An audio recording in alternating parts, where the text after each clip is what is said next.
ದೇವರ ಜಾಗದಲ್ಲಿ ಒಳಗೆ ಹಾಕಿದವರು ಇರಲಿ, ದೇವರ ಜಾಗದಲ್ಲಿ ಕೂತವರಾಗಲಿ, ಅವರು ಅಭಿವೃದ್ಧಿ ಅಷ್ಟೊಂದು ಹೊಂದಲಿಲ್ಲ ಅಂತ ಅವರ ಮನಸ್ಥಿತಿ ಏನಾಗಿದೆ ಅಂತ ಹೇಳಿದ್ರೆ, ಏನಾದರೂ ಸಿಕ್ಕಿದ್ದು ತಗೊಳ್ಳುವ, ಅದ ಬಿಟ್ಟು ಕೊಡ್ತೇವೆ ಅಂತ.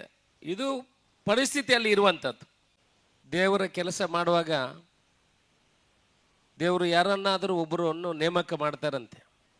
ನಮ್ಮ ಕೆಲಸ ಮಾಡಲಿಕ್ಕೆ ಒಬ್ಬ ಬೇಕು, ಆ ಕೆಲಸದ ಜವಾಬ್ದಾರಿಯನ್ನು ನಿನಗೆ ಕೊಡ್ತೇನೆ, ಅಲ್ಲ ನಿಮಗೆ ಕೊಡ್ತೇನೆ, ನೀವು ಅದನ್ನು ವ್ಯವಸ್ಥಿತವಾಗಿ ಮಾಡಬೇಕು ಅನ್ನೋ ಒಂದು ಮನಸ್ಥಿತಿಯನ್ನು ನಿರ್ಮಾಣ ಮಾಡ್ತಾರಂತೆ. ನಾನು ಹಿಂದೆ ಶಾಸಕನಾಗುವ ಮೊದಲು ಈ ರಸ್ತೆಯಲ್ಲಿ ಹೋಗುವಾಗ ಕನಸು ಕಾಣ್ತಾ ಇದ್ದೆ.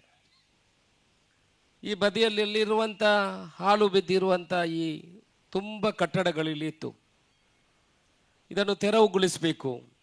ತುಂಬ ಸಲ ಇಲ್ಲಿ ಬಂದಾಗ ಇವ್ರ ಹತ್ರ ಎಲ್ಲ, ಈ ಸಮಿತಿಯವರ ಹತ್ರ ಎಲ್ಲ ಕೇಳ್ತಾ ಇದ್ದೆ, ಇದು ಏನಿದೆ, ಇದನ್ನು ಯಾಕೆ ತೆಗಿಲಿಕ್ಕೆ ಆಗುವುದಿಲ್ಲ, ಇದು ಯಾಕೆ ಬೇಕು, ಇದರ ಬಗ್ಗೆ ಕೇಳ್ತಾ ಇದ್ದೆ.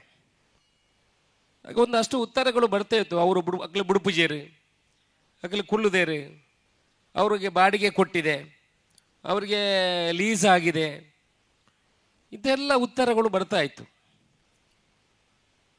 ಏನೋ ಕನಸು ಕಾಣ್ತಾ ಇದೆ, ಒಂದು ದಿವಸ ಏನಾದರೂ ಅವಕಾಶ ಅಧಿಕಾರ ಸಿಕ್ಕಿದ್ರೆ ಇದನ್ನೆಲ್ಲ ದೇವರಿಗೆ ಅರ್ಪಣೆ ಮಾಡಬೇಕು ಅಂತ ಕನಸು ಕಾಣ್ತಾ ಇದೆ. ಬಹುಶಃ ಜನರ ಆಶೀರ್ವಾದದಿಂದ ಇವತ್ತು ಶಾಸಕನಾಗಿ ಬಂದಾಗ, ಈ ಹಿಂದೆ ಕಮಿಟಿಯವರಿದ್ದರು, ಅವರನ್ನು ಕರೆದು ಎರಡೆರಡು ಸಲ ಕೇಳಿದೆ. ಒಂದಷ್ಟು ಜನ ಶುರುವಿಗೆ ಒಪ್ಪಿಕೊಂಡ್ರು. ಆನಂತರ ನಮಗೆ ಎಷ್ಟು ಕೊಡ್ತೀರಿ, ಏನು ಕೊಡ್ತೀರಿ, ನಮಗೆ ಅಷ್ಟು ಲಕ್ಷ ಕೊಡಬೇಕು, ಇಷ್ಟು ಲಕ್ಷ ಕೊಡಬೇಕು ಅನ್ನೋ ಬೇಡಿಕೆಗಳೆಲ್ಲ ಬಂದು ನನಗೆ ಮನಸ್ಸಿನಲ್ಲಿ ಆಯಿತು, ಸಾಮ ದಾನ ದಂಡ ಈ ದೇವರ ಕೈಯಲ್ಲಿಯೂ ಕೂಡ, ಕೆಲವು ದೇವರ ಕೈಯಲ್ಲಿ ನೋಡಿ ಬೇರೆ ಬೇರೆ ಆಯುಧಗಳೆಲ್ಲ ಇರ್ತದೆ. ದೇವರು ಅಂತೆ ಕೆಲವು ಸಮಾಧಾನವಾಗಿರುವಂಥದ್ದು, ಕೆಲವು ದೇವರು ಆಯುಧವನ್ನು, ದೇವೆಲ್ಲ ಆಯುಧವನ್ನು ಇಟ್ಕೊಂಡಿರುವಂಥದ್ದು. ಇದೆಲ್ಲ ಹಿಂದಿನ ಪರಂಪರೆಯಲ್ಲೇ ಬಂದಿರುವಂಥದ್ದು. ದೇಶಗಳು ನೋಡಿ, ಆ ಬಾಂಬು ಇವನು ಮಾಡಿದರೆ, ಈ ಬಾಂಬು ಅವನು ಮಾಡಿದರೆ, ಅಲ್ಲಿ ಪರಮಾಣು ಬಾಂಬು, ಈ ಬಾಂಬುಗಳು. ಹಾಗೆ ಕೆಲವು ಕಡೆ ನಾವು ದಿಟ್ಟ ನಿರ್ಧಾರಗಳು ಬೇಕಾಗ್ತದೆ ಅಂತ ನನ್ನ ಅನಿಸಿಕೆ.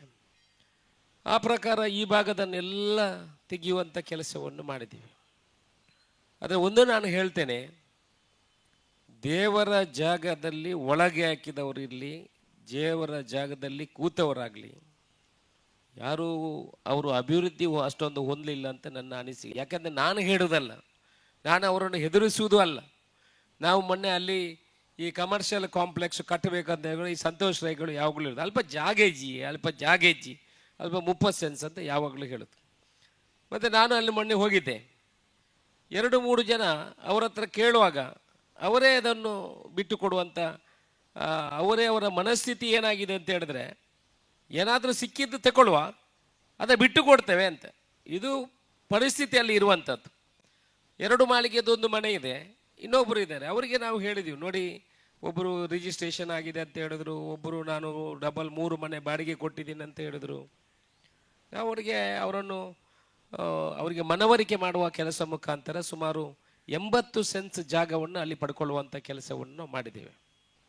ಈಗ ಮಹಾಲಿಂಗೇಶ್ವರನಿಗೆ ಬೇಕಾಗುವಂಥ ವೆಬ್ಸೈಟ್ ಮೂಲಕನೂ ಬೇಕಾದಷ್ಟು ದುಡ್ಡು ಬರ್ತದೆ, ಬೇಕಾದಷ್ಟು ಭಕ್ತಾದಿಗಳಿದ್ದಾರೆ. ಇವತ್ತು ನಾವು ಯಾರ ಹತ್ರ ಈ 4 ಕಟ್ಟೆಗೆ ಸುಮಾರು 1 ಕೋಟಿ ರೂಪಾಯಿ ಬಂದಿದೆ, ಯಾರ ಹತ್ರ ಕೇಳಲಿಕ್ಕೆ ಹೋಗಲಿಲ್ಲ. ಅವರವರೇ ಬಂದು 25 ಲಕ್ಷ ಕೊಟ್ಟವರು. ಒಬ್ಬರು ಮಂಗಳೂರಿನವರು ಒಬ್ಬರು ಇದ್ದಾರೆ, ಅವರ ಹೆಸರೇನು ನಾಗೇಶ್ ಅವರು 25 ವರ್ಷದ ಹಿಂದೆ ಇಲ್ಲಿ ಪುತ್ತೂರಲ್ಲಿ ಇದ್ದವರು, ಈಗ ಪುತ್ತೂರಲ್ಲಿ ಇಲ್ಲ. ಅವರು ಈಗ ಬ್ಯಾಂಗ್ಳೂರಲ್ಲಿ, ಮಂಗಳೂರಲ್ಲಿ ಅವರಿಗೆ ಇದೆಲ್ಲ ಇದೆ, ರೆಂಟ್ ಸೋರ್ಸ್. ನಾವು ಅವರನ್ನು ಕರೆದೂ ಇಲ್ಲ, ಅವರನ್ನು ಕೇಳಲೂ ಇಲ್ಲ. ನನ್ನ ಆತ್ಮೀಯರವರು ಅವರೇ ಬಂದು ಹೇಳಿಬಿಟ್ಟು, ಒಂಜಿ ಕಟ್ಟೆ ನಂಬುದಾರಡು ಬೋಡು 7 ಲಕ್ಷ ರೂಪಾಯಿ ಕೊರಡು ಅಂತ. ಈ ಈಶ್ವರ ಭಟ್ರು ಸ್ವಲ್ಪ ಚೀಪ್ ಹೊಡೆದು, ಅಂತ ಚೀಪ್ ಅಂದರೆ ಸ್ವಲ್ಪ ಕಡಿಮೆ ರೇಟು. ಅವರು ಕೂಡಲೇ ಅವ್ರಿಗೆ ಹೇಳಿದರು, ಅವರು ಒಂದು ರೇಟ್ ಹೇಳಿದರು. ನಾನು ಹೇಳಿದೆ, ಈಶ್ವರ ಭಟ್ರೆ ಆತಪುರ ಪಂಡ ಅಪ್ಪಾಜಿ ಒಳ್ಳೆ ರೀತಿಯ ಕಟ್ಟೆಗಳನ್ನು ಕಟ್ಟಬೇಕು, ಅಂದರೆ 25 ಲಕ್ಷ ರೂಪಾಯಿ ಒಂದು ಕಟ್ಟೆಗೆ ಕಟ್ಟಬೇಕು. 15 ಲಕ್ಷ ರೂಪಾಯಿ ನಮಗೆ ಖರ್ಚಾಗ್ತದೆ. ಈಗ ಕಟ್ಟುವಂಥ ಕಟ್ಟೆಗೆ ನಾವು 12 ಲಕ್ಷ ರೂಪಾಯಿಗೆ ಕೊಟೇಶನ್ ಕೊಟ್ಟು 12 ಲಕ್ಷದಲ್ಲಿ ಕಟ್ಟಿರುವಂಥದ್ದು. 25 ಲಕ್ಷ ಕೊಟ್ಟರೆ 10 ಲಕ್ಷ ರೂಪಾಯಿ ದೇವರ ಭಂಡಾರಕ್ಕೆ ಬಾಕಿದಕ್ಕೆ ಆಗ್ತದೆ. 25 ಲಕ್ಷ ಅಲ್ಲಿ 4 ಕಟ್ಟೆ ಕಟ್ಟಲಿಕ್ಕೆ ಬಂದವರು ಕೂಡ ಯಾರೂ ಹುಡುಕಿಕೊಂಡು ಹೋದವರಲ್ಲ, ಮಾಲಿಂಗೇಶ್ವರನೇ ಹುಡುಕಿದ್ದು, ಬೇರೆ ನಾವೇನು ಹುಡುಕ್ಲಿಕ್ಕೆ ಹೋಗಲಿಲ್ಲ.